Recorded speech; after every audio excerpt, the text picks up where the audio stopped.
Okay, ஜெபம் பண்ணுவோம். கிருபை நிறைந்த நல்ல ஆண்டவரே, மறுபடியுமாய் உடைய சமூகத்திலே உடைய வேதத்தை கற்றுக்கொள்ளும்படியாய் எங்களை கூட்டி சேர்த்த தயவுக்காக உமக்கு நாங்கள் நன்றி செலுத்துகிறோம். ஆண்டவரே, உடைய வேத வாக்கியங்களை நாங்கள் விளங்கிக் கொள்ள வேண்டும் என்று நீர் விரும்புகிறீர். அவைகளை ஆண்டவரே என்ன நோக்கத்தோடு நீர் கொடுத்தீரோ அந்த நோக்கத்தோடு அந்த நோக்கத்தை நாங்கள் சரியாய் புரிந்து கொள்ள எங்களுக்கு நீர் கிருபை தாரும்.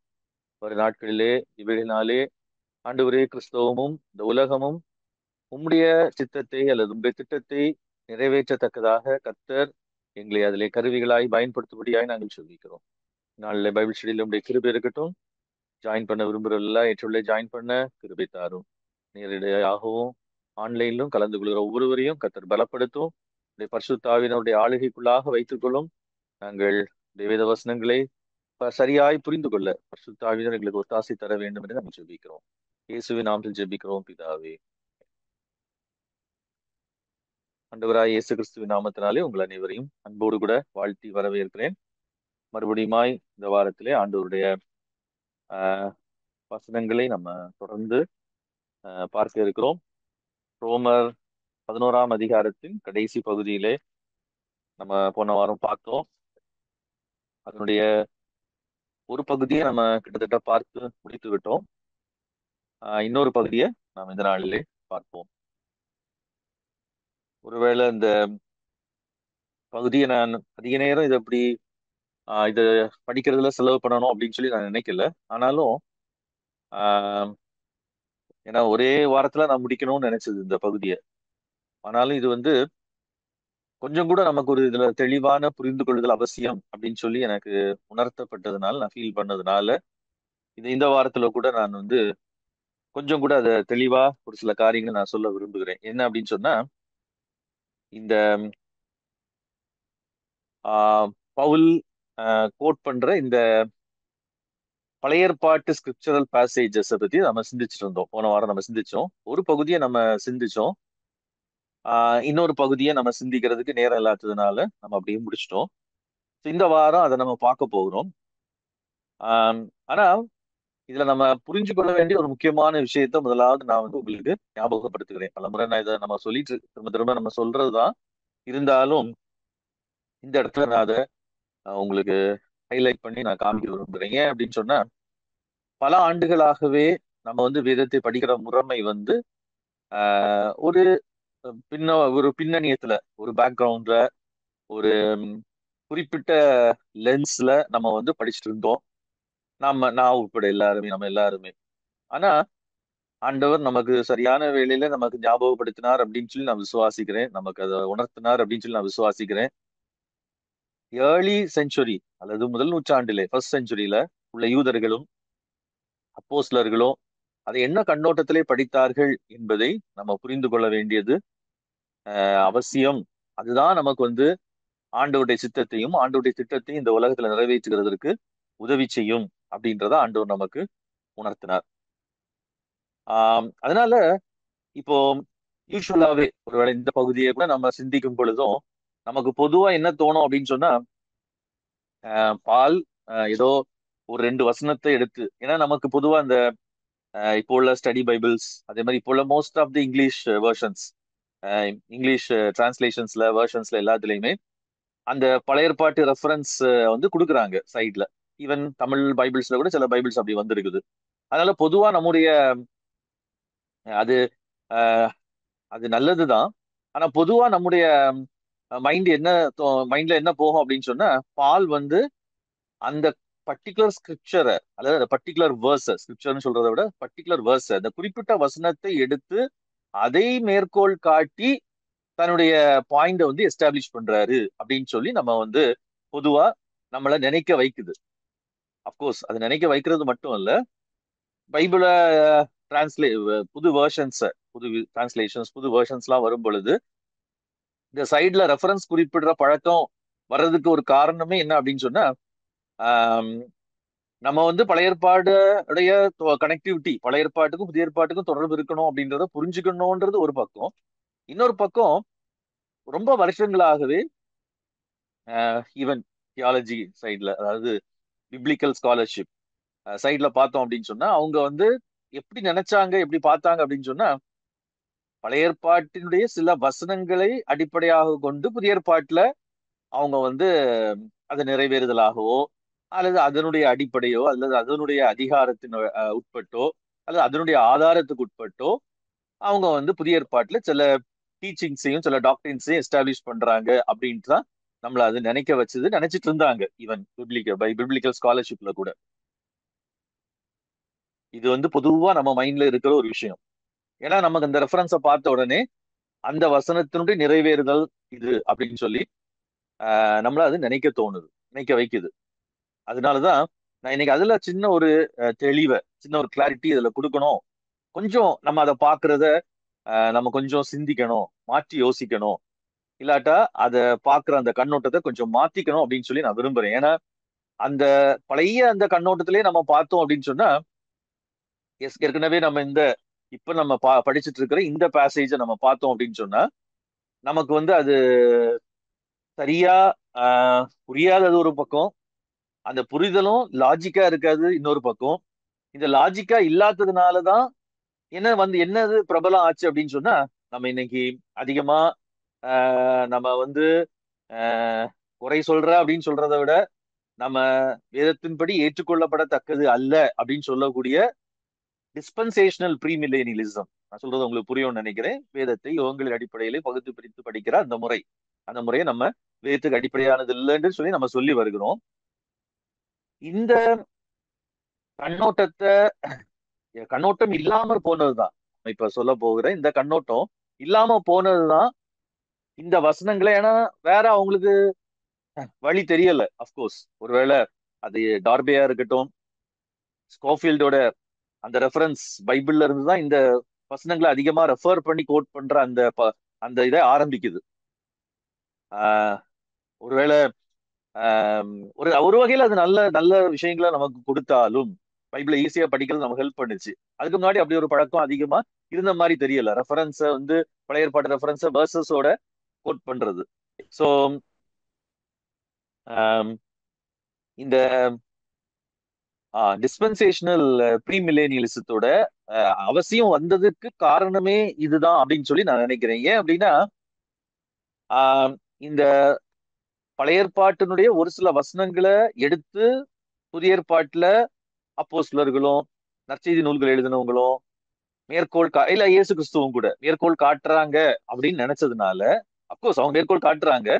பட் அவங்க அதை மேற்கோள் காட்டும் பொழுது அந்த வசனங்கள் அந்த குறிப்பிட்ட வசனத்தை மட்டும் எடுத்து பார்க்கும் பொழுது சில விஷயங்கள் அவங்களால அது வந்து பொருந்தாததுனாலதான் என்ன நினைக்கிறாங்க அப்படின்னு சொன்னா, இத கோர்வையா கோர்க்கிறதுக்கு, ஸோ அந்த ஸ்கிரிப்சர்ஸை வந்து அந்த கண்டினியூட்டி இல்லாம போறத அவங்க கோர்க்கிறதுக்கு ட்ரை பண்றாங்க.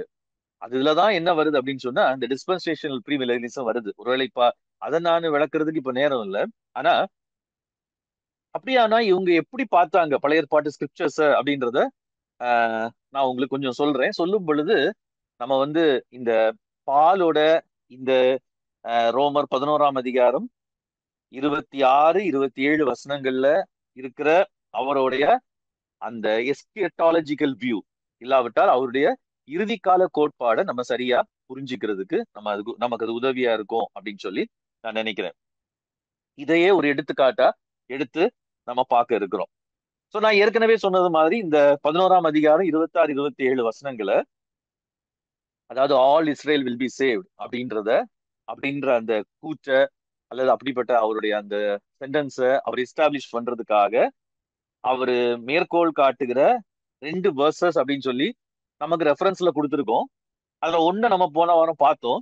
பட் நான் இன்னொன்னு நம்ம இன்னைக்கு பாக்குறத வச்சு நான் ஒரு சில காரியங்களை உங்களுக்கு அவங்க பழைய ஏற்பாட்டு வேத வாக்கியங்களை எப்படி பார்த்தாங்க அப்படின்றத நான் உங்களுக்கு சொல்லலாம் அப்படின்னு சொல்லி நான் நினைக்கிறேன்.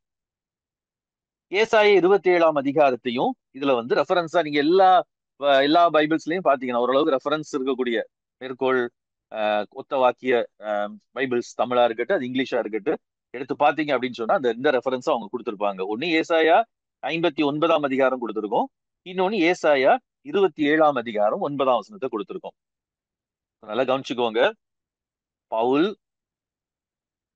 ஆண்டோடைய திட்டம் என்ன அப்படின்றத இங்க சொல்லி முடிக்கிறாரு. ரோமர் 11ஆம் அதிகாரத்துல எண்டது வந்து அதுதான் ஆண்டோடைய திட்டத்தை அவர் வந்து இயேசு கிறிஸ்து மூலமாய் கடவுளுடைய திட்டம் என்ன அப்படின்றத அவர் சொல்ல வர்றாரு, சொல்லி முடிக்கிறாரு. அதாவது பூமியை ஆஹ் உரு மறு உருவாக்கம் செய்வதற்கு, பூமியை ரிஃபார்ம் பண்றதுக்கு தேவன் எப்படி ஆம், ஆபிரகாமை தெரிந்து கொண்டதிலிருந்து செயல்பட்டு வந்தார், இயேசு கிறிஸ்து மூலமாய் அதை எப்படி நிறைவேற்றி முடித்தார் என்பதை ஆஹ் பல கோணங்கள்ல விளக்கிட்டு கடைசியா அந்த கோணங்கள்ல விளக்கும் பொழுது, அப்படியானா வாட் அபவுட் இஸ்ரேல்? இஸ்ரவேலுக்கு என்ன? இஸ்ரவேல ஆண்டவர் தள்ளி விட்டுட்டாரா?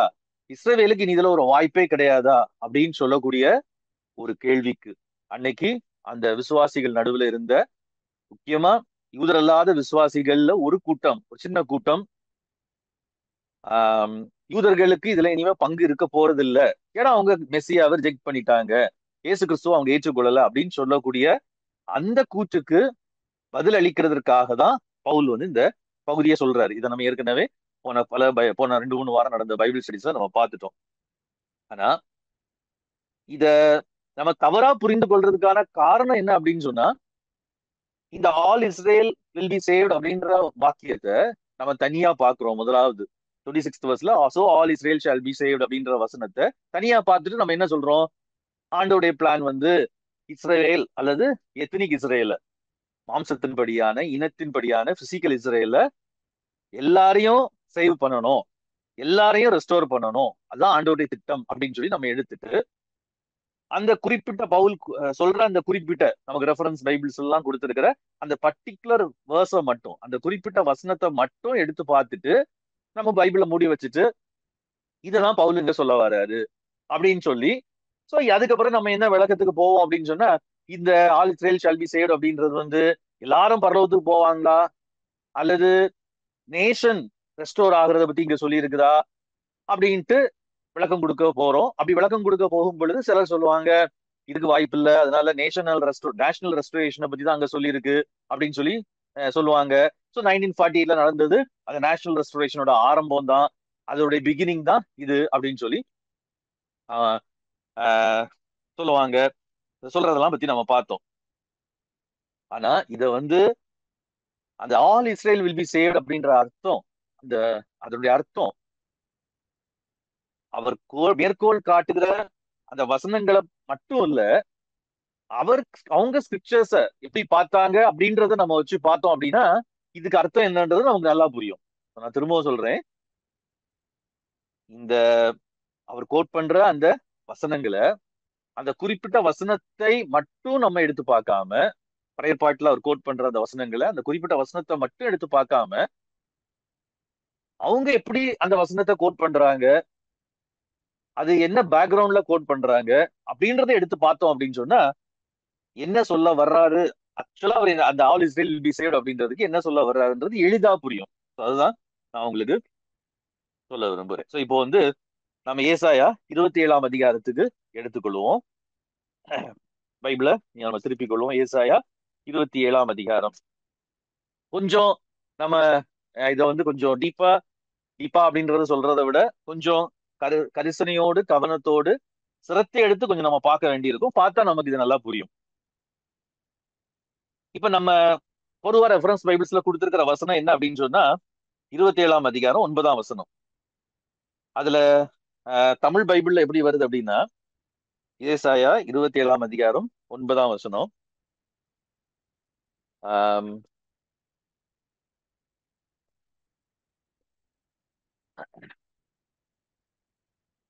ஆகையால் அதனால் யாக்கோபின் அக்கிரமம் நிக்கிரகம் பண்ணப்படும் அப்படின்னு சொல்லி தமிழ் பைபிள்ல போட்டிருக்கு. ஆம், இங்கிலீஷ் பைபிள்ல எப்படி போட்டிருக்கு அப்படின்னு சொன்னா, by this then will Jacob's guilt be atoned for, and this will be the full fruitage of the removal of his sin அப்படின்னு சொல்லி கொடுத்திருக்கு. பவுல் வந்து நல்லா கவனிச்சுக்கோங்க, பவுலோட மைண்ட்ல இந்த ரெண்டு வசனங்களையும், அதாவது ஏசாயா 26ஆம் அதிகாரம், சாரி, ஏசாயா 27ஆம் அதிகாரம் 9ஆம் வசனத்தையும், நம்ம போன வாரம் பார்த்த ஏசாயா 59வது அதிகாரம், ஏசாயா 59ஆம் அதிகாரம்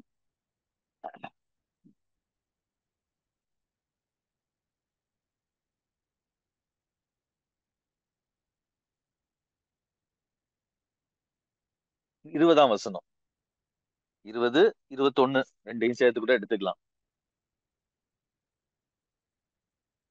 இந்த ரெண்டு வசனங்களையும், இந்த ரெண்டு பர்டிகுலர் ஸ்பெசிபிக் வேர்சஸையும் நமக்கு ரெஃபரன்ஸ் பைபிள்ல கொடுக்கறதுனால நமக்கு என்ன தோணுது அப்படின்னு சொன்னா, இந்த ரெண்டு வேர்சஸையும் வச்சு பவுல் என்ன பண்றாரு, all Israel shall B saved அப்படின்னு சொல்லி சொல்றாரு அப்படின்னு சொல்லி நமக்கு தோணுது.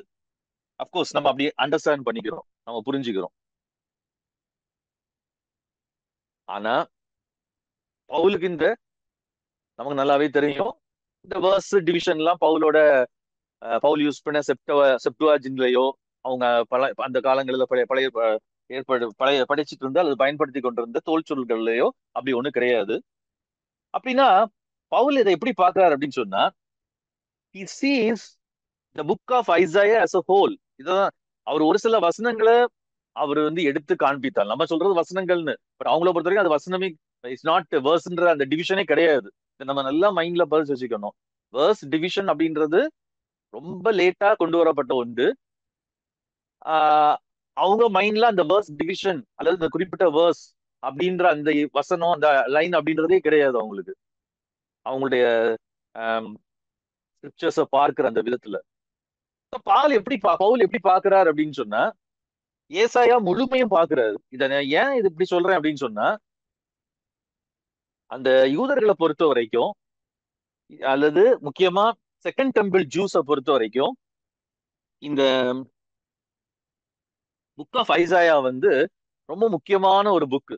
ஏன் முக்கியமான ஒரு புக் அப்படின்னு சொன்னா, இந்த புக்ல தான் ஜூஸோட, ஏன் பவுல் ஐசாயாவை கோட் பண்றாரு ரெண்டு வசனத்தையுமே. அப்கோர்ஸ் அவர் நிறைய பழைய சங்கீதங்கள்ல இருந்து நிறைய கோட் பண்ணுவாரு. ஏசாயால இருந்து கோட் பண்ணியிருக்கிறாரு, எரேமியால இருந்து கோட் பண்ணியிருக்கிறாரு.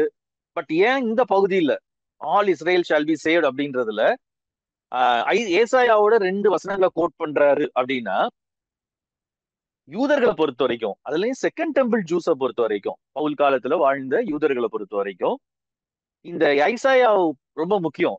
எப்படி முக்கியம் அப்படின்னு சொன்னா, அவங்களுடைய எஸ்கட்டாலஜிய இல்லாவிட்டால் யூதர்களுடைய முடிவை சொல்லக்கூடிய பகுதி அவங்கள பொறுத்த வரைக்கும் ஏசாயா.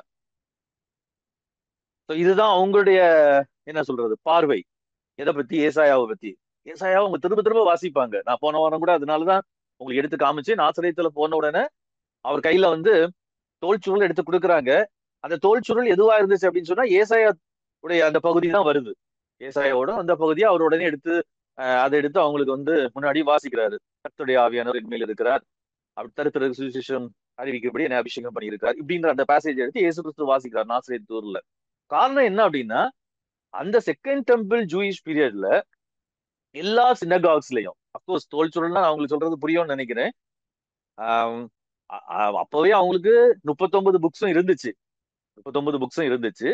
அதை தோல் சுருட்களா வேற வேற விதத்துல அவங்க அடுக்கி வச்சிருப்பாங்க. அதெல்லாம் எப்படி அப்படின்றது தனியா நீங்க ஸ்டடி பண்ணி பாத்தீங்கன்னா நீங்களே அவங்களுடைய வே ஆஃப் அந்த புக்ஸை எப்படி அவங்க அடுக்கி வச்சிருந்தாங்க அப்படின்றதெல்லாம் நீங்க கத்துக்கலாம். ஆனா எல்லா சினகாக்ஸ்லயும் என்ன சொல்றாங்க அப்படின்னு சொன்னா, இந்த ஏசாயாவின் தோல் சுருள் கண்டிப்பா இருக்கும். அப்கோர்ஸ் எல்லா தோல் சுருளும் எல்லா சினகாக்லயும் இருக்கும்னு சொல்ல முடியாது. ஏன்னா சினகாகுல அவங்க யூதர்கள் கூடுறது மெயினா எதுக்காக அப்படின்னு சொன்னா, சினகாக் அந்த வே ஆஃப் சினகாகுல போய் கேதர் பண்ணி அவங்க வேதத்தை படிக்கிற அந்த பழக்கம் எப்படி ஆரம்பிச்சது அப்படின்னு சொன்னா, அவங்க சிதறடிக்கப்பட்ட காலத்துக்கு அப்புறம் தான் ஆரம்பிக்குது. ஏன்னா அவங்களுக்கு டெம்பிள்ல போய் நேரடியா வர்ஷிப் பண்றதுக்கு வாய்ப்பு இல்லாத காலத்துல ஆரம்பிக்குது. ஆனா அது கண்டினியூ ஆகுது. ஸோ அவங்க அந்த டெம்பிள் வர்ஷிப் இல்லாத காலத்துல இன்னைக்கு யூதர்கள் சினகாக்ஸ் எதுக்காக வச்சிருக்காங்க அப்படின்னு சொன்னா, இப்ப டெம்பிள் இல்லாதனாலதான் அவங்க சினகாக்ஸுக்கு இன்னைக்கும் அவங்க they give some importance. எதுக்காக அப்படின்னா, அந்த டெம்பிள் இல்லாத காலத்துல சினகாக்ல இருக்கிற அந்த டோரா, அப்புறம் அந்த ப்ராஃபட்டிக் புக்ஸ், இதெல்லாம் தான் அவங்களுக்கு என்ன அப்படின்னு சொன்னா, கடவுளோட அவங்கள நெருக்கி சேர்க்கிற அல்லது கிட்டி சேர்க்கிற, நெருக்கமாக சேர்க்கிற ஒரு வழி. வழிமுறை. சோ இந்த எல்லா நிறைய சினகாக்ஸ்ல, பெரும்பாலான சினகாக்ஸ்ல இந்த ஏசாயா சூழலை தான் அடிக்கடி எடுத்து வாசிப்பாங்க. சொல்ல போனா நிறைய பேருக்கு அது மனப்பாடமாவே தெரியும் அப்படின்னு சொல்லி சொல்றாங்க. ஜெபாலய தலைவர்கள், அப்புறம் அன்னைக்கு இருந்த பரிசேயர், முக்கியமான வேதபாரகர், டீச்சர்ஸ் ஆஃப் த லா, இவங்க எல்லாருக்கும் வந்து ஏசாயா மனப்பாடமா தெரியும்னு சொல்லி சொல்றாங்க. ஏன் அப்படின்னா, பிகாஸ் புக் அவங்கள பொறுத்தவரைக்கும் ஏசாயா வந்து it speaks about their eschatology, முடிவுல என்ன நடக்கும் அப்படின்றத ஏசாயா அவங்களுக்கு சொல்லுது. ஏசாயா புக் என்ன நடக்கும் அப்படின்னு பாத்தீங்க அப்படின்னா, ஆஹ் ஏன்னா ஏசாயா வந்து பாபிலோனுடைய சிறையிருப்புக்கு ஆரம்பத்துல ஆரம்பிக்குது எழுத தீர்க்க தரிசனங்கள். அது எப்போ கலெக்ட் பண்ணப்பட்டது, எப்போ அது ஒன்று சேர்க்கப்பட்டது அப்படின்றதெல்லாம் நமக்கு தெளிவா தெரியாது. பட் ஸ்டில் ஏசாயாவுடைய பல்வேறு காலகட்டங்கள்ல அவர் சொன்ன அந்த தீர்க்க தரிசனங்கள் மொத்தமா கலெக்ட் பண்ணப்பட்டது கிட்டத்தட்ட இந்த செகண்ட் டெம்பிள் ஜூய் பீரியட்ல தான் கலெக்ட் பண்ணப்பட்டிருக்குது. ஸோ அப்போதான் அவங்களுக்கு அது வந்து ரொம்ப ஆஹ், அதுக்கு இம்பார்ட்டன்ஸ், முக்கியத்துவம் கொடுத்து அதை என்ன செய்ய ஆரம்பிக்கிறாங்கன்னா படிக்க ஆரம்பிக்கிறாங்க. படிக்கும் பொழுது அவங்களுக்கு வந்து ஆஹ், அதுல வந்து ஒரு ஒரு என்ன சொல்றது, ஒரு தீம், அதோடைய ஒரு தீமா அவங்க என்ன பாக்குறாங்க அப்படின்னு சொன்னா, த டே, அதாவது அந்த எஸ்கட்டாலஜி அப்படின்றத தே சி தட் அஸ் என்னது டே அப்படின்னு சொல்றதை விட, ஏன் அப்படின்னா இல்ல தமிழ்ல சொல்லணும்னா அந்நாளிலே. ஏன்னா இந்த எஸ்கட்டாலஜி அவங்க அவ்வளவு பொறுத்தவரைக்கும் அந்த அந்நாளிலே அப்படின்றது வந்து it doesn't mean a specific day, ஒரு நாளை குறிக்காது. அந்த எஸ்கட்டாலஜி நடக்கும் பொழுது அல்லது யூதர்களுடைய அந்த நீ மீட்பு அல்லது அந்த மீட்பு நடக்கிற அந்த இறுதி காலம் வரும் பொழுது அது எப்படி இருக்கும் அப்படின்றத ஸ்பெசிபிக்கா சொல்ற இந்த புக்கு தான் அப்படின்றத அவங்க நம்பிட்டு இருந்தாங்க. இது ஏன் அப்படின்னா, எக்ஸாம்பிள் அதை எப்படி தொகுத்திருக்காங்கன்னு நீங்க பாத்தீங்கன்னா தெரியும். அப்கோர்ஸ் ஏசாயே இதெல்லாம் வரிசையா உட்காந்து தொகுத்து நான் ஒரு 10 நாள் டைம் எடுத்து நான் இப்போ ஏசாயா புக் எழுத போறேன். ஸோ வந்து இப்போ நம்ம இந்த புக்ஸ் பப்ளிஷ் பண்றதுக்காக, ஜேர்னல்ஸ் பப்ளிஷ் பண்றதுக்காக நம்ம பண்ற மாதிரிலாம் அவர் பண்ணல. அவர் பேசுறாரு, சிலதை ரெக்கார்ட் பண்றாரு, சிலதை எழுத சொல்றாரு. அதுக்கப்புறம் யாரோ ஒருத்தர் அதை தொகுக்குறாங்க. தொகுத்து இந்த அடிப்படையில அவங்க என்ன செய்யறாங்க, ஏசாயாவை வைக்கிறாங்க. இதுல என்ன வரும் அப்படின்னு சொன்னா, கிட்டத்தட்ட ஏசாயா 9ஆம் அதிகாரம் தாண்டி ஒரு 10ஆம் அதிகாரம் முடியும் பொழுதுல இருந்தே நீங்க அதை நீங்க முடிஞ்சுனா நீங்க டைம் எடுத்து ஏசாயா ஒரு தடவை வாசிங்கன்னு சொன்னா நான் சொல்றது உங்களுக்கு ரொம்ப ஈஸியா புரியும். ஆஹ் அந்த 10ஆம் அதிகாரம், ஆக்சுவலா 10ஆம் அதிகாரத்துல 20ஆம் வசனம் பாத்தீங்க அப்படின்னு சொன்னா எப்படி ஆரம்பிக்குது அப்படின்னா, 10ஆம் அதிகாரம் 20ஆம் வசனம் இன் தட் டே அப்படின்னு ஆரம்பிக்குது. ஆக்சுவலா இந்த இன் தட் டே ரொம்ப முக்கியமானது அந்த ஏசாயால. ஏன்னா அவர் இதை எடுத்து எழுதினவரு அந்த இன் தட் டே, எந்த டேல, வென் யூ ஆர் என்னது you return from the exile, எக்ஸைலுக்குள்ள போக போறீங்க அல்ல எக்ஸைலுக்குள்ள போயிட்டு இருக்கிறீங்க, பாபிலோன் கையில ஆண்டவர் உங்களை ஒப்பு கொடு. ஏசாயா புக்ல அதை ஏன் அவங்க ஒரு புக் ஆஃப் ஹோப்பா பார்த்தாங்க அப்படின்னு சொன்னா, எக்ஸைலுக்குள்ள போக போறாங்க, அடிமைத்தனத்துக்குள்ள போக போறாங்க அல்லது போயிட்டு இருக்கிறாங்க. இந்த சூழ்நிலையில தான் இந்த ஏசாயாவுடைய எல்லா தீர்க்க தரிசனங்களும் உரைக்கப்படுகிறது. சோ அவரு திரும்ப திரும்ப அதுல அதை தொகுத்தவரோ அல்லது ஏசாயா அவரோ ஏசாயாவே சொல்றாரா அப்படின்றது நமக்கு கிளியரா தெரியல. பட் அதுல ஏதோ முக்கியமா சொல்றாங்க அப்படின்னு சொன்னா, a day is going to come, ஒரு நாள் வரப்போகுது உங்களை ஆண்டவர். டேனா அதான் அந்த எஸ்கட்டாலஜி. அது வந்து ஒரு சிங்கிள் டே கிடையாது. நான் சொன்ன மாதிரி it is a period when God is going to சொல்ல போனா அந்த டே அப்படின்றது அவங்கள பொறுத்த வரைக்கும் that is the time when God is going to fulfill the covenant or the promise that he made with Abraham. தேவன் ஆபிரஹாமோடு கூட பண்ணின உடன்படிக்கையை, ஆபிரஹாமுக்கு கொடுத்த வாக்குத்தத்தத்தை நிறைவேற்றுகிற அந்த பீரியட தான் அந்த டே, அந்த காலம் அப்படின்னு சொல்லி அவங்க வந்து அத அத அத எதிர்பார்த்து கொண்டிருந்தார்கள். நம்பிக்கையோடு கூட எதிர்பார்த்து கொண்டிருந்தார்கள். சோ எதை வச்சு அவங்க அப்படி நம்பிக்கையை எதிர்பார்த்து கொண்டிருந்தார்கள் அப்படின்னு சொன்னா, இந்த அதாவது அதுக்கு ஆக்சுவலா நீங்க முழுசும் வாசிச்சு பாத்தீங்கன்னா அது 7ஆம் அதிகாரத்துல இருந்தே ஆரம்பிக்குது. அதனாலதான் இப்போ வந்து ஆஹ் 7ஆம் அதிகாரம் 23ஆம் வசனத்துல பாத்தீங்கன்னா இன் தட் டே அப்படின்னு வரும். 18ஆம் வசனத்துல வரும் இன் தட் டே. 7ஆம் அதிகாரத்துல இருந்தே வருது. அந்த அந்த அந்த டே எதுன்னு பாத்தீங்க அப்படின்னு சொன்னா, அங்கதான் இம்மானுவேலை குறித்த ஒரு வாக்குத்தத்தம் அங்க வருது. அத ஏசாயால சொல்லியிருக்க அந்த வாக்குத்தத்தத்தை தான் மத்தேயு எல்லாமே எடுத்து என்ன செய்யறாங்க, கோட் பண்றாங்க. பட் இப்போதைக்கு நம்ம அங்க இருந்து போகல. பட் நான் 10ஆம் அதிகாரத்துல இருந்து நான் உங்களுக்கு அதை கொஞ்சம் எடுத்து காமிக்க விரும்புகிறேன். ஏன்னா நம்ம அதை இந்த பேக்ரவுண்டை நம்ம கொஞ்சம் கூட நல்லா புரிஞ்சுக்கிறதுக்காக. ஸோ ஏசாயா 10 20 வசனத்துல, இன் தட் டே, அந்த நாளில் the remnant of Israel, the survivors of the house of Jacob will truly rely on the Lord அப்படின்னு சொல்லி வருது. 21 வசனத்துல, a remnant will return, a remnant of Jacob will return to the mighty God.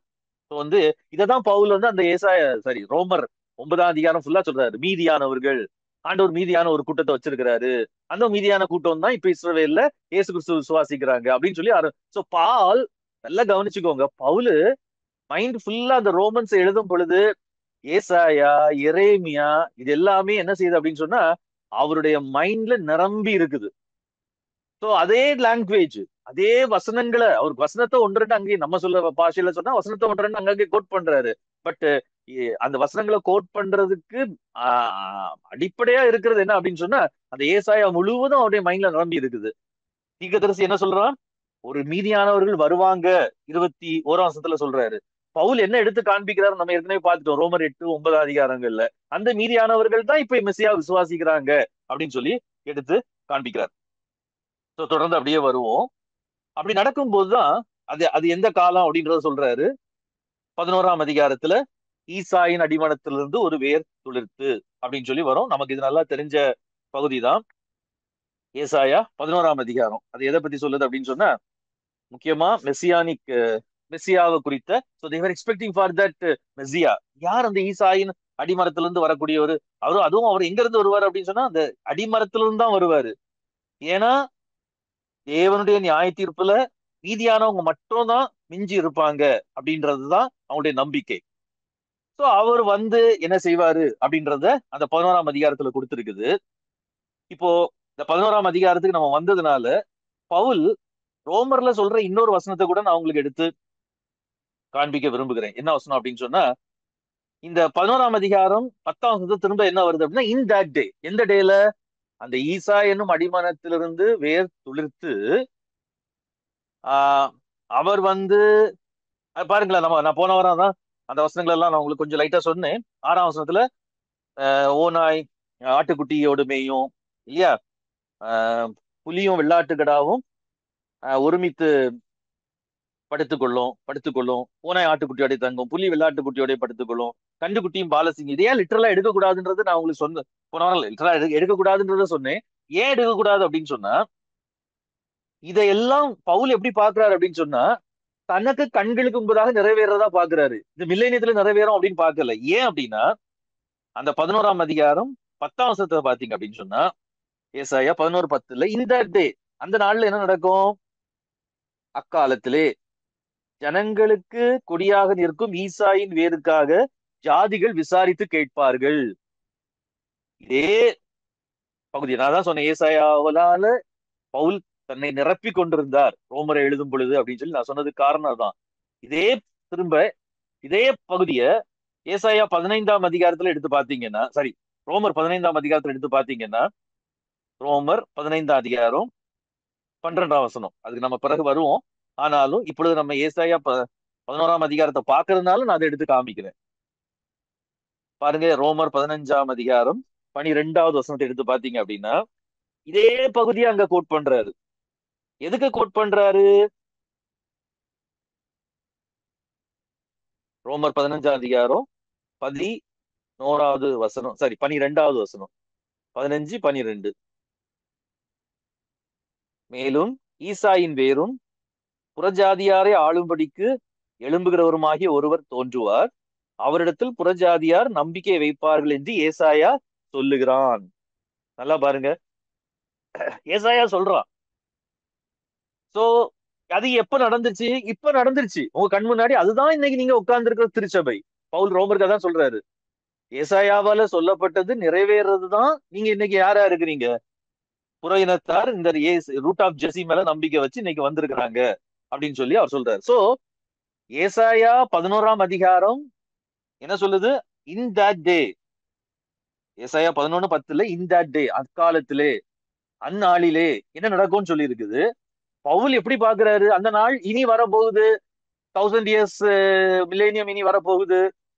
இல்லாட்டா இன்னும் ஒரு ஃபியூச்சரிஸ்டிக்கா இயேசு கிறிஸ்து ராப்சருக்கு அப்புறம் அப்படின்றதெல்லாம் பவுல் பார்க்கல. பவுல் எப்படி பார்க்கறாருன்னா that has happened now. எப்படி இயேசு கிறிஸ்து ஏசாயா 61ஆம் அதிகாரத்தை கோட் பண்ணும் பொழுது கர்த்தருடைய ஆவி என் மேல் இருக்கிறார், உங்கள் கண்கள் காண உங்கள் கண்களுக்கு முன்னாடி இது நிறைவேறிட்டுன்னு சொல்லி சொல்றாரோ, அதே மாதிரிதான் பவுலும் சொல்றாரு. சோ தொடர்ந்து பார்ப்போம். இந்த டே இது நடக்கும், அது பவுல் நிறைவேறதா பாக்குறாரு. இனி 12ஆம் அதிகாரத்துல பாத்தீங்கன்னா அகைன் இந்த டே நீங்க என்ன சொல்லுவீங்கன்னு வருது. ஆஹ்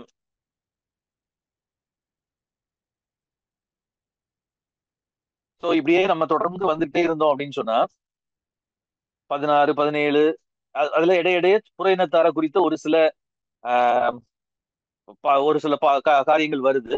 அப்படியே அந்த புற இனத்தார குறித்து, மோப குறித்து, தமஸ்குவை குறித்து, அப்புறம் எகிப்தை குறித்து சொல்லும் பொழுது ரொம்ப கிளியர் கட்டா தீர்க்கதரிசி என்ன சொல்றாருன்னு பாருங்களா. இது நம்ம ஏற்கனவே பார்த்ததுதான். ஏசாயா 19ஆம் அதிகாரம் 23ஆம் வசனம், 24ஆம் வசனம். ஏசாயா 19:24 என்ன சொல்லி இருக்குது? இந்த டே, அந்த நாள்ல எப்படி இருக்கும்? இததான் அவங்க பாக்குறாங்க. இந்த டே அக்காலத்திலே, அல்லது ஆஹ் இந்த டே 23ஆம் வசனம், எகிப்திலிருந்து, சாரி 24th verse, அக்காலத்திலே இஸ்ரவேல் எகிப்தோடும் அசிரியாவோடும் மூன்றாவதாக பூமியின் நடுவில் ஆசீர்வாதமாயிருக்கும். 25ஆம் வசனத்தை பாருங்க. அவர்களை குறித்து சேனைகளின் கர்த்தர் எகிப்தியராகி என் ஜனமும் அசீரியராகி என் கரத்தின் கிரியையும் இஸ்ரவேலராகி என் சுதந்திரமும் ஆசீர்வதிக்கப்பட்டது என்று சொல்லி அவர்களை ஆசீர்வதிப்பார். ஆஹ் நல்லா நல்லா புரிஞ்சுக்கோங்க. இங்கிலீஷ்ல ரொம்ப அருமையா இருக்குது. In that day Israel will be the third along with Egypt and Assyria, a blessing on the earth. So ஈஜிப்ட பார்த்து ஏன் மை பீப்புள்னு சொல்லுவாராம். அசீரியா யாரு? அசீரியா நீங்க பாத்தீங்கன்னா இஸ்ரவேலோட யார 10 கோத்திரத்தை, கிட்டத்தட்ட 10 கோத்திரத்தை, சரி 9 கோத்திரத்தை சிறை பிடித்து கொண்டு போய் இப்ப ஐசாயா இந்த தீர்க்கதரிசனத்தை சொல்லும் பொழுது இந்த அசீரியாவுக்கு தான் அவங்க என்ன பண்றாங்க, அடிமைகளா இருந்து அவங்கள சிதறடிக்க பண்ணிட்டு இருக்கிறாங்க. ஆனா எப்படி ஏசாயாவால அந்த காலத்துல இப்படி ஒரு வார்த்தையை சொல்ல முடிஞ்சிச்சு? அசீரியர்கள் எப்படி இருப்பாங்கன்னு சொல்லி இருக்குது. என்னுடைய கையின் கிரியை, அசீரியராகி என் கரத்தின் கிரியையும் இஸ்ரவேலராகி என் சுதந்திரமும் ஆசீர்வதிக்கப்பட்டது என்று சொல்லி அவர்களை எகிப்தியராகி என் ஜனம். ஒருவேளை இஸ்ரவேல் ஜனங்கள் இதை புரிஞ்சுக்கிட்டாங்கன்னு வச்சுக்கோங்களேன். உண்மையா யூதர்கள் யூதர்கள் இதை புரிஞ்சுக்கிட்டாங்க அப்படின்னு சொன்னா உண்மையிலேயே உலக சரித்திரத்திலேயே, உலக அரசியல்லையே பெரிய மாற்றம் உண்டாகும். இதை புரிஞ்சுக்காததுனாலதான் இன்னைக்கு வரைக்கும் யுத்தம் நடந்துட்டு இருக்கு அப்படின்றத ஓகே நம்ம பாக்குறோம். சரி, இப்போ இப்ப நம்ம நம்ம பகுதிக்கு வருவோம். இந்த டே, அதுலதான் இந்த டேல ஆண்டவர் என்ன செய்ய போறார் அப்படின்றதுலதான் 27ஆம் அதிகாரத்துல, நான் இது 26ஆம் அதிகாரத்துலயும் இருக்குது, 27ஆம் அதிகாரத்துலதான் திரும்ப வருது. இந்த டே ஃபர்ஸ்ட் வர்ஸ் எப்படி ஆரம்பிக்குது அப்படின்னு பாத்தீங்கன்னா, இந்த டே இதை ஏற்கனவே நம்ம பார்த்தோம். அது நாளிலே அல்லது அக்காலத்திலே, தமிழ்ல அக்காலத்திலேன்னு போட்டிருக்கு. அந்த அப்ப என்ன நடக்கும் அப்படின்னு சொல்றாரு அப்படின்னு சொன்னா, ஆஹ் 9ஆம் வசனம் நம்ம இப்போ பொதுவா ரெஃபரன்ஸ் பைபிள்ஸ்ல போட்டிருக்கிற அந்த 9ஆம் வசனம், 8ஆம் வசனத்துல பாத்தீங்க அப்படின்னா, 8ஆம் வசனம் தமிழ்லயே வாசிக்கிறேன்.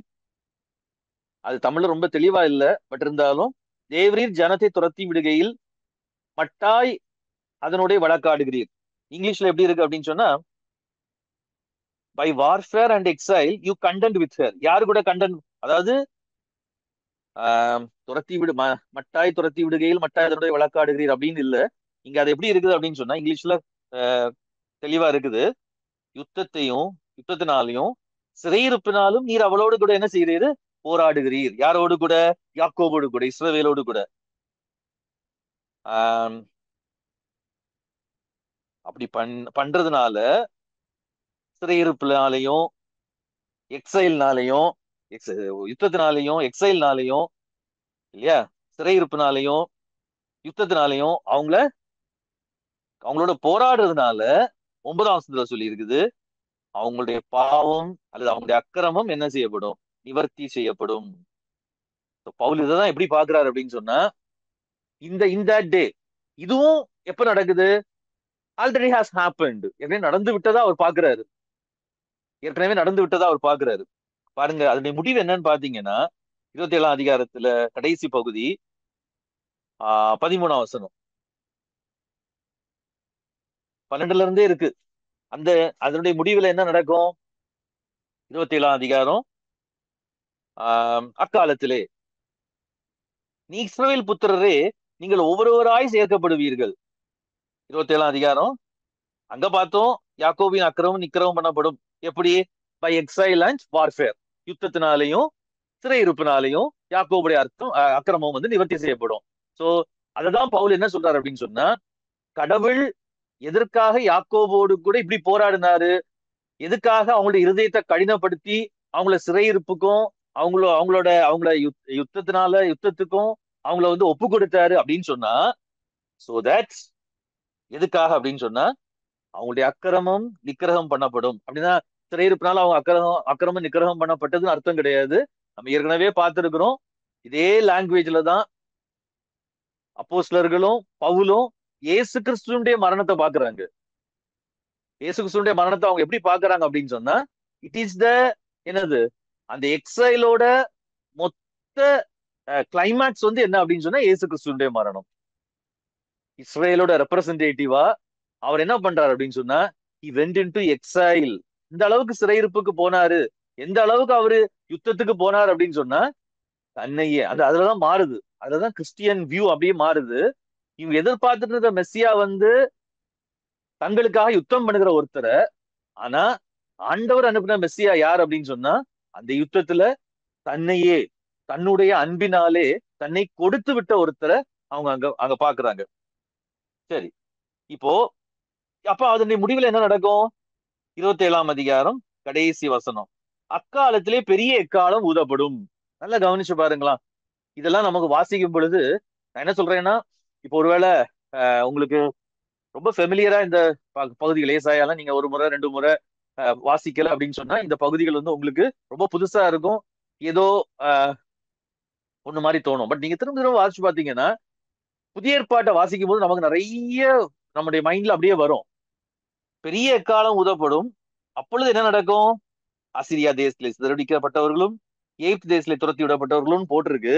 ஆனா இங்க பாத்தீங்கன்னா, those who are perishing in Assyria and those who are exiled in Egypt will come and worship the Lord on the holy mountain in Jerusalem. எருசலேமில் உள்ள பரிசுத்த பர்வதத்திலே கர்த்தரை பணிந்து கொள்வார்கள். இந்த புதிய ஏற்பாட்டுல ஏசு சொல்லுவாரு, பெரிய எக்காலம் ஊதும், எக்காலம் ஊதப்படும். அப்போ வந்து ஆண்டவர் எல்லாரையும் தூதர்கள் வந்து போய் கூட்டி சேர்ப்பாங்க. ஃபார் எக்ஸாம்பிள், நீங்க மத்தேயு 24ஆம் அதிகாரத்துல பாத்தீங்க அப்படின்னு சொன்னா, மனுஷகுமாரன் வரும் பொழுது என்ன நடக்கும் அப்படின்னு சொல்லி அங்க மத்தேயு என்ன சொல்லுவாரு அப்படின்னு சொன்னா, இயேசு சொன்னதா என்ன சொல்லுவாரு அப்படின்னு சொன்னா, வேணா அதை எடுத்து வாசிச்சு பாருங்க. கொஞ்சம் கொஞ்சம் அப்படி ரிலேட் பண்ணி பார்க்கும்போதுதான் உங்களுக்கு அது கொஞ்சம் கொஞ்சமா புரிய ஆரம்பிக்கும். மத்தேயு 24ஆம் அதிகாரம் நம்ம பொதுவா அதை எதுக்கு எடுப்போம்னா, கடைசியில ஒரு எக்காலம் ஊதப்படும் நம்ம எடுத்துட்டு இருப்போம். பட் ஆக்சுவலா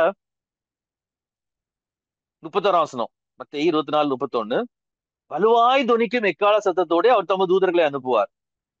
அவர்கள் அவரால் தெரிந்து கொள்ளப்பட்டவர்களை வானத்தின் ஒரு முனை முதற்கொண்டு மறுமுனை மட்டும் 4 திசைகளிலும் இருந்து கூட்டி சேர்ப்பார்கள். இதை நம்ம என்ன நினைப்போம்? ஒரு எக்கால சத்தம் தொனி கேட்கும் பொழுது, சோ எக்காலம்ன்றது. பட் இங்க என்ன சொல்லியிருக்குது? எக்காலம் ஊதப்படும், ஒரு பெரிய எக்காலம் ஊதப்படும். அப்ப என்ன நடக்கும்? இஸ்ரேலிருந்து சிறையிருப்பாக கொண்டு போகப்பட்டவர்கள் எல்லாரும் கூட்டி சேர்க்கப்படுவார்கள். இங்க இயேசு என்ன சொல்றாரு?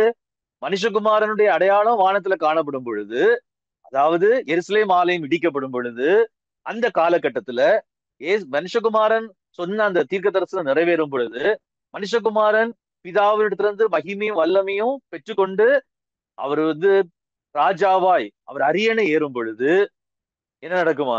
எல்லா முனைகளிலிருந்தும் என்ன செய்வாங்களாம்? கூட்டி சேர்ப்பார்கள். ஆஹ் எப்ப அது நடக்கும்? அதுக்கு பிறகு அங்க சொல்லி இருக்குது. அப்கோர்ஸ் நம்ம இதெல்லாம் ராப்சர் அப்படின்னு நினைச்சிட்டு இருப்போம். இதெல்லாம் ராப்சர்னு சொல்லி நினைச்சிட்டு இருப்போம். 2 பேர் வயலில் இருப்பார்கள்.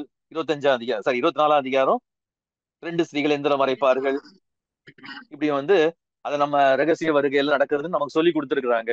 பட் இந்த ஐசாயாவோட ப்ராஃபட்டிக்கல் பேக்ரவுண்ட்ல நீங்க இதை எடுத்து பாத்தீங்கன்னா, ஒரு செகண்ட் டெம்பிள் ஜூ இதை எப்படி பார்த்திருப்பான், அல்லது இயேசு கிறிஸ்துவின் இந்த வார்த்தைகளை கேட்ட யூதர்களும் மற்ற எழுதின இந்த வார்த்தைகளை வாசித்த யூதர்களும் அதை எப்படி புரிஞ்சிருப்பாங்க அப்படின்னு சொன்னா, this is the time of our restoration.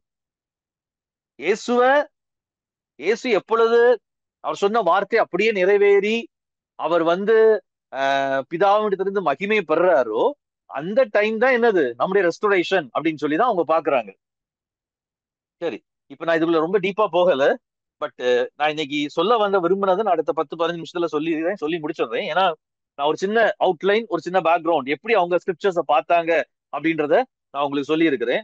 இப்போ இந்த அடிப்படையில இந்த வேதவா இன்னும் நிறைய இருக்குது. ஒருவேளை இதுல நம்ம போயிட்டே இருக்கணும்னா ஏசாயால நிறைய போயிட்டே இருக்கலாம். ஏன் அப்படின்னா, ஏசாயாவின் புஸ்தகத்தினுடைய கடைசி பகுதி, ஃபார் எக்ஸாம்பிள் ஏசாயா 66ஆம் அதிகாரத்துக்கு நீங்க வந்தீங்கன்னா, அங்கதான் கடவுள் ஆண்டவர் என்ன சொல்றாரு அப்படின்னு சொன்னா, அந்த புதிய படைப்பை குறித்து சொல்றாரு. நான் புதிய வானத்தையும் புதிய பூமியையும் உண்டாக போகிறேன். 65ஆம் அதிகாரத்துல சொல்லி இருக்குது. நான் புதிய படைப்பை நான் உருவாக்க போகிறேன் அப்படின்றத அவர் அங்க சொல்லி இருக்கிறாரு. சொல்லிட்டு அதனுடைய முடிவுல என்ன நடக்கும்னு அவர் சொல்றாரு அப்படின்னு பாத்தீங்கன்னா, எதுக்காக நான் இதெல்லாம் எடுத்து காண்பிக்கிறேன் அப்படின்னு சொன்னா, பவுல் எந்த அளவுக்கு ரோமரை எழுதும் போது ஏசாயா தீர்க்க தரிசனத்தினால நிறைந்திருந்தார் அப்படின்றத உங்களுக்கு காமிக்கிறதுக்காக. அப்ப என்ன நடக்கும் அந்த காலத்துல? இது 66ஆம் அதிகாரம். ஏசாயா 66. அங்கேயும் திரும்ப 65ஆம் அதிகாரம் கடைசி பகுதியில பாத்தீங்கன்னா நம்ம பார்த்து ஏசாயா 11ஆம் அதிகாரம் திருப்பியும் அங்க வருது. என்னது? ஓ நாயம் மாட்டுக்குட்டியும் ஒருமித்து மேயும், சிங்கம் மாட்டை போல் வைக்கோலை தின்னும், புழுதி சர்ப்பத்துக்கு இடையாகும். இதெல்லாம் நம்ம ஃபியூச்சர்ல பாக்குறோம், ஃபியூச்சரிஸ்டிக்கா பாக்குறோம். பட் ஏசாயா சொல்றத பவுல் எப்படி பாக்குறாருன்ற பாருங்க. அப்ப என்ன நடக்குமா? அது நடக்கும் பொழுது 66ஆம் அதிகாரம் 20ஆம் வசனம், இஸ்ரவேல் புத்திரர் சுத்தமான பாத்திரத்தில் காணிக்கையை கர்த்தருடைய ஆலயத்துக்கு கொண்டு வருவது போல உங்கள் சகோதரர் எல்லாரையும் அவர்கள் குதிரைகளின் மேலும் ரதங்களின் மேலும் குலாரி வண்டிகளின் மேலும் கோவில கழுதுகளின் மேலும் வேகமான ஒட்டகங்களின் மேலும் சகல ஜாதிகளிடத்திலிருந்து எருசலேமில் உள்ள கர்த்தருக்கு காணிக்கையாக என் பரிசுத்த பர்வதத்துக்கு கொண்டு வருவார்கள் என்று கர்த்தர் சொல்லுகிறார். பவுல் இதை எப்படி பாக்குறாரு? இதை இப்படி கொண்டு வர்றத நல்லா பாத்துக்கோங்க. ரோமர் அதே, ஒருவேளை இப்போ நம்ம அந்த பகுதிக்கு இன்னும் வரல, இருந்தாலும் 15ஆம் அதிகாரம் என்னுடைய ஊழியம் என்னன்னு பாக்குறாருன்னு பாருங்களா. 15ஆம் அதிகாரம் 16வது வசனம், ரோமர் 15:16.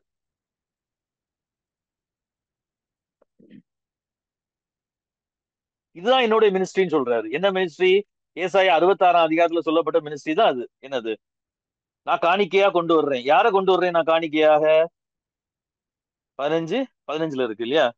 சகோதரரே, புறஜாதியாராகிய பலி பரிசுத்தாவினாலே பரிசுத்தமாக்கப்பட்டு தேவனுக்கு பிரியமான பலி ஆகும்படிக்கு. அது இங்கிலீஷ்ல ரொம்ப அருமையா இருக்கும். 15:15 பாத்தீங்கன்னா, இதே ஆக்சுவலா பலின்ற வேர்டு ஒண்ணுக்கு ஒண்ணு தொடர்புடையதுதான். அதான் நான் சொன்னேன் ஏற்கனவே. நம்ம பலினா சாக்கு, அது என்னதுன்னு நினைக்கிறோம், அடிச்சு கொல்றதுன்னு நினைக்கிறோம். பலின்றது ஆஃபரிங். 15ஆம் அதிகாரம் 16வது வசனத்துல இங்கிலீஷ் பைபிள்ல இருக்குது. So that the Gentiles might become an offering acceptable to God. So அவங்க ஏசாயா 66ல என்ன சொல்லி இருக்குது? காணிக்கைகளாக எல்லாரையும் எல்லா இடங்கள்ல இருந்தும் கொண்டு வருவாங்கன்னு சொல்லி இருக்குது. பவுல் சொல்றாரு, அப்படி காணிக்கையா கொண்டு வர்றதுதான் என்னது? என்னுடைய ஊழியம். சரி, சோ இந்த வசனங்களை நீங்க அப்படியே மைண்ட்ல வச்சுக்கோங்க. இப்போ பவுலோட எஸ்கட்டாலஜிக்கல் வியூ இது எல்லாத்தையும் வச்சு என்னவா இருந்துச்சு அப்படின்றத நான் சொல்றேன். ஒருவேளை all Israel shall be saved அப்படின்ற அந்த கூச்ச அவரு நிரூபிக்கிறதுக்கு 2 வசனங்களை தான் அவரு எடுத்து காமிக்கல. அந்த 2 வசனத்திலயும் அப்படி சொல்லி இருக்குன்றத அவர் எடுத்து காமிக்கல. அதுக்கு பதிலா ஏசாயாவே இததான் சொல்லுது. இதான் யுவர் ஹோப். உங்களுடைய நம்பிக்கை என்னது? All Israel shall be saved. அந்த all Israel shall be saved அப்படின்றது ஏசாயாவினால சொல்லப்பட்டது. ஒரு அந்த இந்த டே நடக்கும்னு சொல்லியிருக்கு இல்லையா? அந்த இந்த டே ஹாஸ் கம். அது வந்து விட்டது. அது வந்ததுனால அந்த ஆல் இஸ்ரேல்ல இப்ப இந்த வசனங்கள் எல்லாத்தையும் பார்க்கும்போது உங்களுக்கு புரியும். இந்த ஆல் இஸ்ரேல்ல யார் இன்க்ளூட் ஆயிருப்பா? அவங்க என்ன நினைச்சாங்க எஸ்கட்டாலஜியில? அவங்க எல்லாம் இதே எஸ்கட்டாலஜி தான். யாருக்கு? Jewish eschatology. ஒரு இரண்டாம் காலத்துல வாழ்ந்த யூதனுடைய எஸ்கட்டாலஜி இதுதான். ஆனா அவனை பொறுத்த வரைக்கும் இந்த ஆல் இஸ்ரேல் யார் அப்படின்னு சொன்னா 9.5 tribes பிளஸ் 2.5 tribe ரெண்டும் சேரும். இது நல்லா புரிஞ்சுக்கோங்க. இன்னைக்கு வரைக்கும் இந்த 9.5 ட்ரைபுக்கு என்ன ஆச்சுன்னு நமக்கு தெரியாது. இன்னைக்கு இருக்கிற யூதர்கள் நம்ம சொல்றோம் இல்லையா, இன்னைக்கு சப்போர்ட் பண்றாங்க இல்லையா, எத்னிக் இஸ்ரேலுக்கு நம்ம சப்போர்ட் பண்ணோம், அது ஆண்டோடைய, அவங்களும் பியூர்லி இந்த 2.5 tribesல இருந்தவங்களான்றதும் பியூர் கிடையாது, தெரியாது. இந்த 9.5 tribes கிட்டத்தட்ட இயேசு கிறிஸ்து வாழ்ந்த காலத்திலேயே சிதறப்பட்டு எல்லா ஜாதிகளோடையும் அவங்க கலந்து கிட்டத்தட்ட அந்த எத்னிக் இஸ்ரேலுக்கான ரிசம்பிளன்ஸே இல்லாம போயிட்டாங்க. சோ அவங்க அப்படி நினைச்சிட்டு இருந்தாங்க. பவுல் என்ன சொல்றாரு அப்படின்னா, இந்த ஆல் இஸ்ரேல் அப்படின்றது யார் அப்படின்னா ஜென்டைல்ஸ். இந்த ஜென்டைல்ஸ்குள்ள யாரும் வருவா அப்படின்னா அந்த 9.5 tribesம் வருவாங்க. And juice. சரி, இந்த all Israel shall B saved அப்படின்றது எப்ப நடக்கும் அப்படின்னு பவுல் பாக்குறாரு. நம்ம என்ன நினைக்கிறோம், அந்த ஒரு வசனத்தை மட்டும் எடுத்துக்கிட்டு அந்த ஒரு ஆல் இஸ்ரேல் ஷால் பி சேவ்ட்ன்ற அந்த ஒரு சென்டென்ஸை மட்டும், அந்த ஒரு லைனை மட்டும் நம்ம எடுத்துட்டு என்ன சொல்றோம், இது நடக்கணும் அப்படின்னு நம்ம சொல்றோம். பட் பாலுக்கு அவங்க தியாலஜி வந்து அல்லது இறையியல்ல வந்து கற்றுக்கொண்ட விதம் அப்படி கிடையாது. ஆல் இஸ்ரேல் ஷால் பி சேவ்ட்னு அவர் சொல்லும் பொழுது அவர் எதை மீன் பண்றாரு அப்படின்னு சொன்னா, அது ஜென்டைல்ஸும் ஜூஸும் சேர்ந்தது. இது இன்னொரு நாள் நடக்கும் அப்படின்றது இல்ல.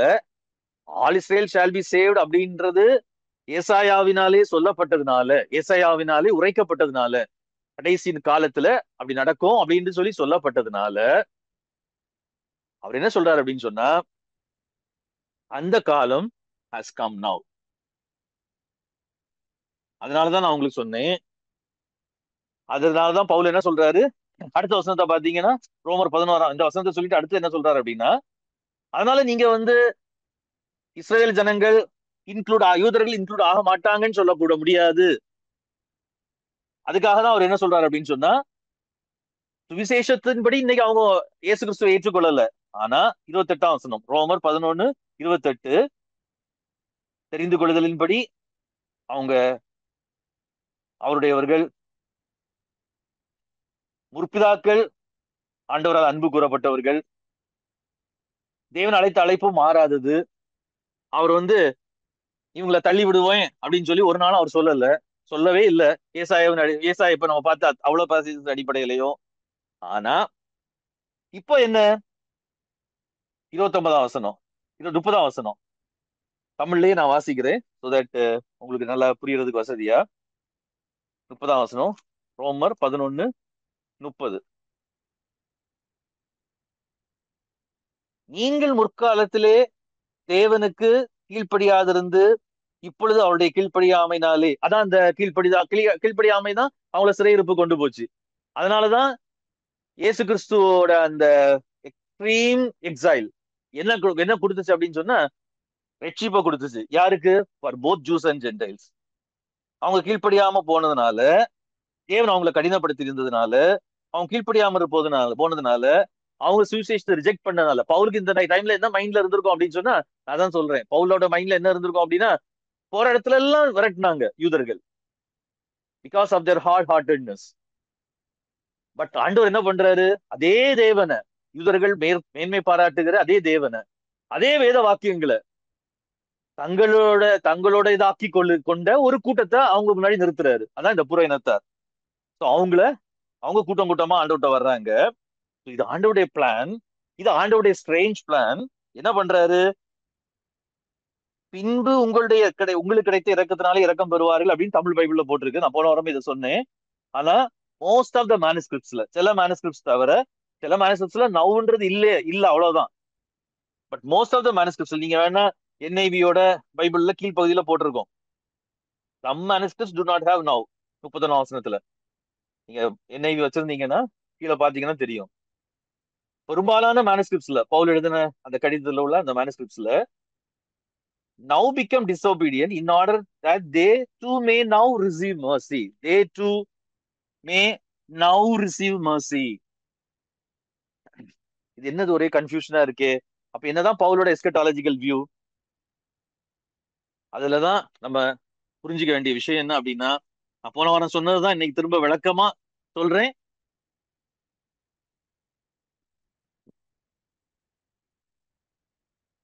ஏசாயாவினாலே உரைக்கப்பட்ட அந்த இறுதி காலம், இல்லாவிட்டால் யூதர்களுக்கு நம்பிக்கை கொடுக்கக்கூடிய அந்த முடிவு காலம். நமக்கு தான் முடிவு காலம்ன்றது நம்பிக்கை இல்லாத காலம். யூதர்களை பொறுத்த வரைக்கும் முடிவு காலம்ன்றது நம்பிக்கையான காலம், கடவுள் செயல்படுகிற காலம் வந்து விட்டது. It has come, has already arrived. அது வந்துட்டு, இயேசு கிறிஸ்து மூலமா அது வந்துட்டு, ஹஸ் கம் நவ், வந்துட்டுது. ஆனாலும் எல்லா இஸ்ரவேலும் மனம் திரும்பலையே, எல்லா இஸ்ரவேலும் வந்து வரலையே. தீர்க்க தரிசனங்கள்ல அவங்க நினைச்சது மாதிரி ஆல் இஸ்ரேல் ஷால் பி சேவ்டுன்னு அவங்க நினைச்ச மாதிரி நடக்கலையே. பவுல் சொல்றாரு, இப்போ they have mercy now because அது ஆல்ரெடி ஹஸ் கம். சோ இந்த ஆஸ்பெக்ட நம்ம நல்லா புரிஞ்சுக்கணும். எது அப்படின்னா, பவுலோட எஸ்கட்டாலஜில, ஒருவேளை எஸ்கட்டாலஜிக்கல் வியூல இந்த ஆல்ரெடி இல்லாட்டா நவ் நாட் எட் அப்படின்றதுதான் அவருடைய மைண்ட்ல மட்டும் இல்ல, புதிய ஏற்பாட்டு ஏர்லி கிறிஸ்டியன்ஸோட மைண்ட்ல, எல்லாருடைய மைண்ட்லயும் நிரம்பி இருந்த ஒரு விஷயம் எஸ்கட்டாலஜியை பத்தி.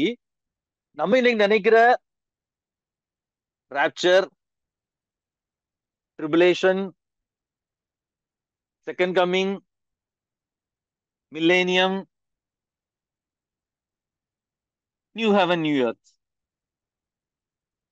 இந்த சீரியஸ் அல்லது இந்த சீக்வன்ஸ் கிடையாது. அவங்க மைண்ட்ல நிரம்பி இருந்த எஸ்கட்டாலஜி என்ன அப்படின்னா, பிகாஸ் பவுலும் உங்களுக்கு அதான் பிரசங்கிச்சாங்க, பேதுருவும் அதுதான் பிரசங்கிச்சாங்க, அப்போஸ்தலர்கள் எல்லாரும் அதுதான் பிரசங்கிச்சாங்க. அதனால அவங்க பார்த்த எஸ்கட்டாலஜி என்ன அப்படின்னு சொன்னா,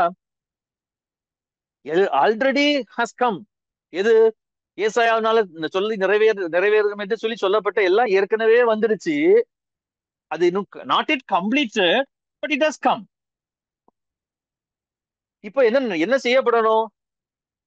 இனாகிரேட் ஆயிடுச்சு. அவங்கள பொறுத்தவரை கிங்டம் இனாகிரேட் ஆயிடுச்சு, பட் கம்ப்ளீட் ஆகணும்.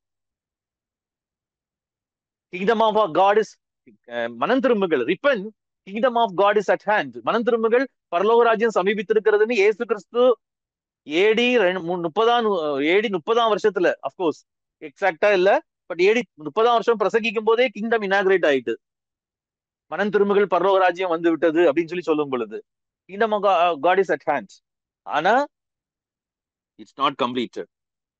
இயேசு சொன்னதுதான் பவுல் சரி எல்லாரும் என்ன எப்படி பாக்குறாங்க அப்படின்னு சொன்னா, ஏசாயாவினாலேயே அல்லது தீர்க்கதரிசிகளினாலே உரைக்கப்பட்ட அந்த இறுதி காலம் ஹஸ் ஆல்ரெடி ஹஸ் கம். அது ஏற்கனவே வந்துடுச்சு, அது நிறைவாகல. சோ ஒரு கிறிஸ்தவனுக்கு இருக்க வேண்டிய எஸ்கட்டாலஜிக்கல் வியூ என்ன, அதுதான் நான் உங்களுக்கு சோ நீங்க புரிஞ்சுக்கணும் அப்படின்னு சொல்லி நான் ஆசைப்படுற விஷயம்.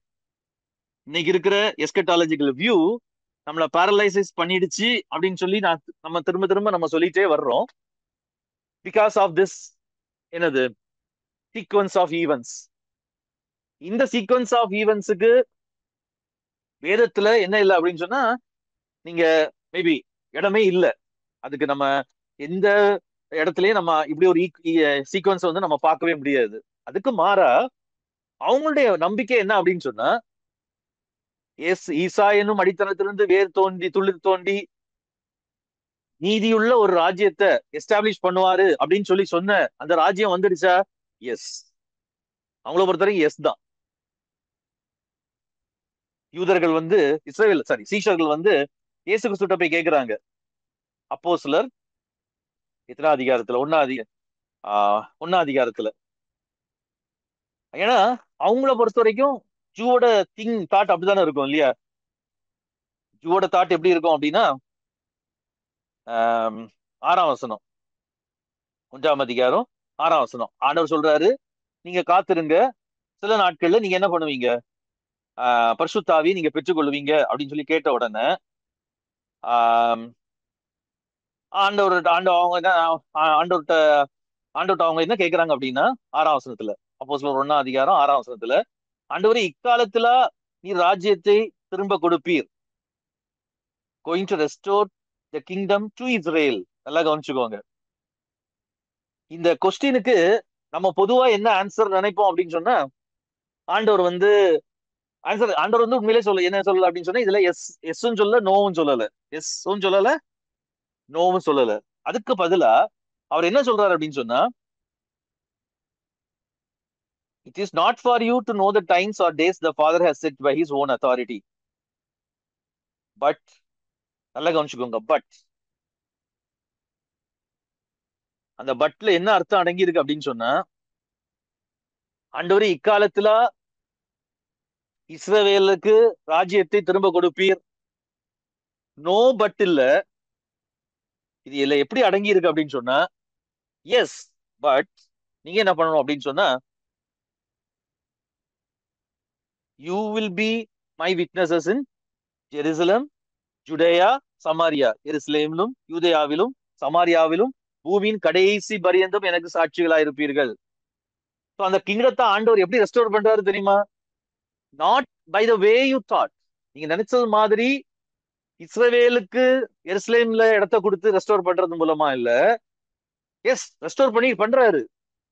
இக்காலத்துல தான் அவர் ரெஸ்டோர் பண்ண போறாரு. Is going to restore. அவர் வந்து வச்சிருக்கிற அந்த பிளான, அந்த டைமை வந்து எக்ஸாக்டா நீங்க புரிஞ்சுக்க முடியாது. But you have to do this, நீங்க இதை செய்யணும் அப்படின்னு சொல்லி அவர் சொல்றாரு.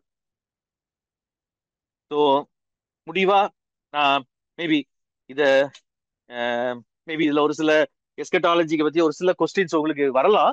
பட் இருந்தாலும் முடிவா நான் சொல்ல ஒரு ஒரு சின்ன விஷயத்த கன்க்ளூட் பண்ணி இத சொல்ல விரும்புறத நான் கன்க்ளூட் பண்ணி முடிக்கிறேன். ஸோ பவுலோட எஸ்கட்டாலஜிக்கல் வியூ எப்படி இருந்துச்சு அப்படின்னு சொன்னா,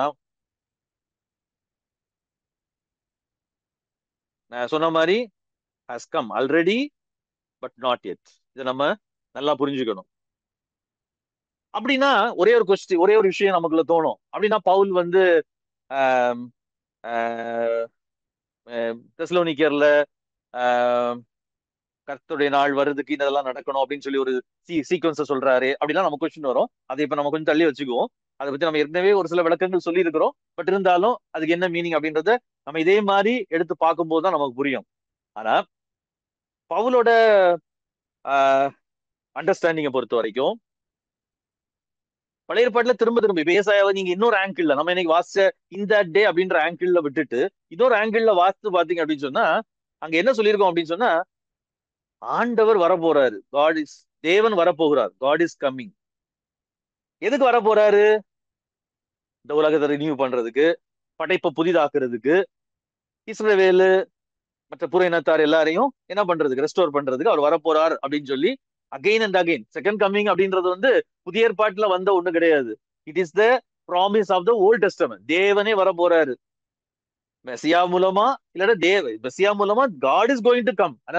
அதனாலதான் மெஸ்ஸியாவை வந்து தேவன் அப்படின்றத ஃபர்ஸ்ட் செஞ்சுரி ஜூஸுக்குலாம் வந்து ட்ரினிட்டின்னு சொல்லி போட்டு ட்ரையாங்கிள் எல்லாம் போட்டு எக்ஸ்பிளைன் பண்ண அவசியமே இல்லை. ஏன்னா அவங்க எதிர்பார்த்துட்டு இருந்தது யார் அப்படின்னா, ஃபர்ஸ்ட் செஞ்சுரி ஜூஸ் தேவன் வருவாருன்னு. மெஸ்ஸியா தான் வந்திருக்கிறாரு, அவர் தான் அவரு அப்படின்னு சொல்லி ஐடென்டிஃபை பண்ணி காமிச்ச உடனே மெஸ்ஸியாவை அல்லது இயேசு கிறிஸ்துவ தேவன் அப்படின்னு சொல்றதுல அவங்களுக்கு எந்த கஷ்டமும் இல்லை. ஏன் அந்த கஷ்டம் இல்லை அப்படின்னு சொன்னா, because they had already in their mind இந்த தியாலஜி. தேவன் வருவார், பூமியை சரி பண்ணுவார் இல்லையா? மல்கியாலே அப்படிதான் முடியுது, இதோ கர்த்தருடைய நாள் வரப்போகுது, அதுக்கு முன்னாடி எலியா வருவாரு அப்படின்னு சொல்லி மல்கியால முடியறத நம்ம பாக்குறோம். சோ இந்த கம்மிங் அப்படின்றது வந்து புதிய ஏற்பாட்டுல தான் புதுசா வந்துச்சு அப்படின்னு சொல்ல முடியாது. தேவர் எக்ஸ்பெக்டிங் ஃபார் இஸ் கம்மிங். பவுலும் அப்போஸ்தலர்களும் தீர்க்க தரிசனங்கள் அடிப்படையில என்ன சொல்றாங்க அப்படின்னு சொன்னா, வந்துருச்சா கம்மிங்? எஸ், இயேசு கிறிஸ்து வந்ததுனால it has already come. But அது கம்ப்ளீட் ஆயிடுச்சா? கம்ப்ளீட் ஆயிடுச்சா இந்த சென்ஸ் அப்படின்னா, ஆல்ரெடி ஹாஸ் கம். ஜீசஸ் வந்துட்டாரு, அவர் ரெஸ்டோர் பண்ண ஆரம்பிச்சிட்டாரு, கிங்டம் இனாகிரேட் பண்ணிட்டாரு. இந்த பூமியை எப்படி மாற்ற வேண்டும் என்று அவர் விரும்பினாரோ அந்த வேலையை அவர் என்ன பண்ணிட்டாரு, ஆரம்பிச்சிட்டாரு. But once again he will come to complete it. அவர் அதை முடிக்கிறதுக்கு வருவாரு. அப்கோர்ஸ் ஃபர்ஸ்ட் செஞ்சுரியில அவங்க எதிர்பார்த்திருந்தது உண்மைதான். அவங்க பீரியட்லயே அது நடந்துரும், கம்ப்ளீஷனும் அப்பவே முடிஞ்சிரும். அவங்க ரொம்ப ஸ்பீடா இருந்தாங்க, இல்லன்னு நம்ம சொல்றதுக்கு இல்ல. வசனங்களை பார்க்கும்போது தெசலோனிக்கர்லாம் இல்லாட்டா பவுல் எழுத வேண்டிய அவசியமே இல்லை. அந்த அவங்க அந்த அளவுக்கு எக்ஸ்பெக்ட் பண்ணிட்டு இருந்தாங்க. எப்படி ஒரு சிலர் இவங்க எல்லாம் மறிக்கிறதுக்கு முன்னாடியே வந்துருவாரு அப்படின்னு தான் அவங்க எக்ஸ்பெக்ட் பண்ணாங்க. அதனாலதான் அவங்க என்ன பண்றாங்க, மறித்த உடனே அவங்க பயந்துடுறாங்க. என்னடா அப்ப நம்ம பீரியட் நடக்காம போகுது, இது அப்போ உண்மையான மெஸ்ஸியா இவர் இல்லையோ அப்படின்லாம் அவங்க யோசிக்க ஆரம்பிக்கிறதுனாலதான் பவுல் அதை எழுத வேண்டியது ஆயிடுச்சு. பட் அதனுடைய இதை நம்ம பிறகு பார்ப்போம். ஆனா இதையும் ஆண்டவர் அந்த கம்ப்ளீஷனையும் கொண்டு வருவாரு. அந்த கம்ப்ளீஷனை தீமோத்தேயுக்கு எழுதும் போது எஸ்பெஷலி, ஏன்னா தீமோத்தேயு பவுலோட கடைசி கடிதங்கள்ல ஒண்ணுன்றது நம்ம எல்லாருக்குமே தெரியும். அதுலதான் அவர் என்ன சொல்றாரு அப்படின்னு சொன்னா, ஆஹ் ரொம்ப தெளிவா அவர் பவுல் இயேசு கிறிஸ்துவனுடைய அந்த 2ஆம் வருகை குறித்து அவர் சொல்றத அங்க பாக்குறோம். என்ன அப்படின்னு சொன்னா 1 தீமோத்தேயு ஆஹ் 6ஆம் அதிகாரம் 15ஆம் வசனம். ஆஹ் 1 தீமோத்தேயு 6:15. 1 தீமோத்தேயு 6:15. இல்ல 1 தீமோத்தேயு 6:15. ஃபர்ஸ்ட் தீமோத்தி 6. இல்லையா? சரி, இல்ல ஃபர்ஸ்ட் தீமோத்தி 6:15 கரெக்ட். 1 தீமோத்தேயு 2 தீமோத்தேயு இல்ல, 1 தீமோத்தேயு 6ஆம் அதிகாரம் 15ஆம் வசனம்.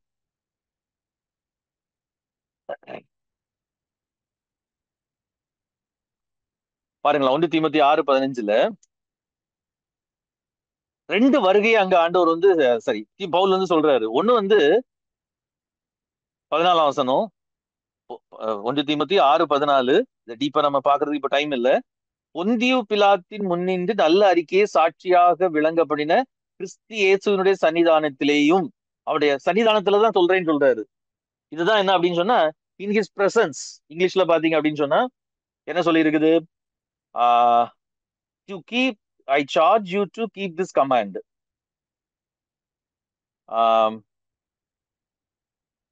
without spot or blame in the sight of God who gives life to everything and of Christ Jesus.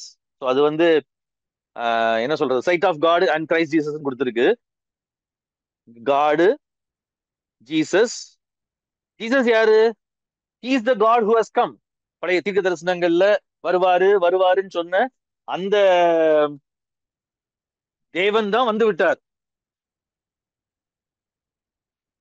But அவர் யாரு? இந்த ஜீசஸ் பொந்தியு பிலாத்துக்கு முன்னாடி கன்ஃபர்ஸ் பண்ணவர், நல்ல அறிக்கையை பண்ணவர். அது என்ன அறிக்கைன்றதெல்லாம் இப்ப சொல்றதுக்கு நேரம் இல்ல.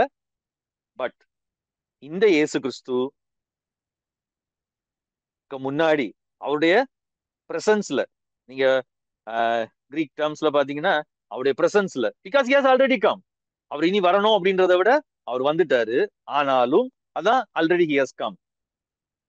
ஆனா இன்னும் வருவாரு அவரு இன் ஹிஸ் ஓன் டைம். அதனாலதான் அடுத்த சொல்றாரு, which God will bring about in his own time. 15ஆம் வசனத்துல இங்கிலீஷ்ல. தமிழ்ல என்னது, ஆஹ்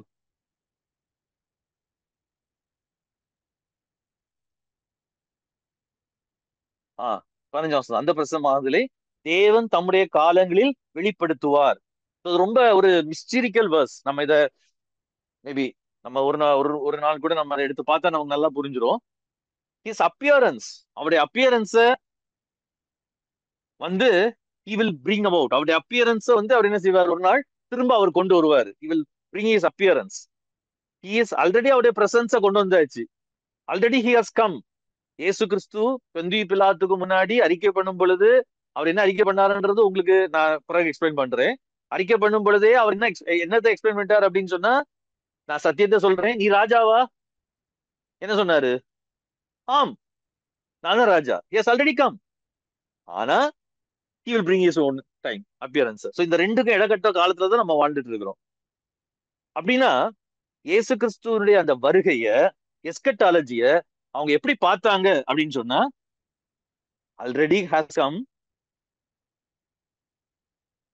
இன்னொரு விதத்துல சொல்ல போனா இஸ் கம்மிங், நடந்துட்டே இருக்குது. அண்ட் ஃபைனலி, அதாவது நம்ம இன்னைக்கு செகண்ட் கம்மிங் அப்படின்ற வேர்டை யூஸ் பண்றதை காட்டிலும் எந்த வேர்டு கரெக்டா இருக்கும் இயேசு கிறிஸ்துவின் அந்த இறுதி கம்ப்ளீஷனுக்கு அப்படின்னு கேட்டா ஃபைனல் கம்மிங். ஏன்னா ஹி கேம் many டைம்ஸ். யூதர்களை அல்லது புதிய ஏற்பாட்டு விசுவாசிகளை பொறுத்த வரைக்கும் அவர் எருசலேம் ஆலயத்துக்கு வரும்போது ஹி கேம். மரியே அந்த கழுதை மேல பவுனி வரும் பொழுது ஹி கேம். இதோ உன் ராஜா வருகிறான்றது வேர்டு அங்க நிறைவேறது அவங்க பாக்குறாங்க. சிலுவையில அகைன் ஹி கேம். எருசலேம் ஆலயத்தை டிஸ்ட்ராய் பண்ணும்போது he came. And once again, he is going to finally come once when everything will be completed.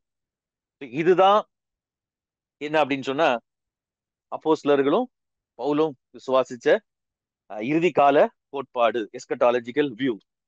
இத இதுக்கு இடையில நம்ம ஏன் மற்ற சீக்வன்ஸ் ஆஃப் ஈவெண்ட்ஸ் வரக்கூடாது அல்லது ஏன் வரலாம் அல்லது வரக்கூடாதுன்றத ஆண்டவர் சித்தமான நம்ம பிறகு பார்க்கலாம். ஜெபம் பண்ணி முடிப்போம். நல்ல ஆண்டவரே, நன்றி செலுத்துகிறோம். கர்த்தர் இந்த காலத்திலே எங்களை ஆண்டவரே கொஞ்சம் கொஞ்சமாய் வேத வசனங்களை கொண்டு எங்களுடைய மனதை நீர் ஆண்டவரே திரும்ப ஆண்டவரே உருவாக்கி கொண்டிருக்கிற தயவுக்காய் நன்றி செலுத்துகிறோம். இவைகளை விளங்கிக் கொள்ள எங்களுக்கு கிருபை தாரும். சரியாய் நாங்கள் இவைகளை புரிந்து கொண்டு உங்களுடைய திட்டத்தை இந்த உலகத்தில் நிறைவேற்ற எங்களுக்கு கிருபை தாரும். இந்த பைபிள்ல கலந்து கொண்ட ஒவ்வொருவரையும் ஆசீர்வதியும், அவருடைய குடும்பங்களை ஆசீர்வதியும். உடைய கிருபை இருக்கட்டும். இவைகளை புரிந்து கொண்டு மற்றவர்களுக்கு அநேகருக்கு போதிக்கத்தக்க உண்மையுள்ள மனுஷர்களிடத்தில் ஒப்புவிக்கத்தக்கதான கிருபைகளை இதுல கலந்து கொள்கிற ஒவ்வொருவருக்கும் தாரும். திருக்கரத்திலே தருகிறோம். நீர் பொறுப்படுத்திக் கொள்ளும். இயேசு நாமத்தில் ஜெபிக்கிறோம் நல்ல பிதாவே. ஆமென்.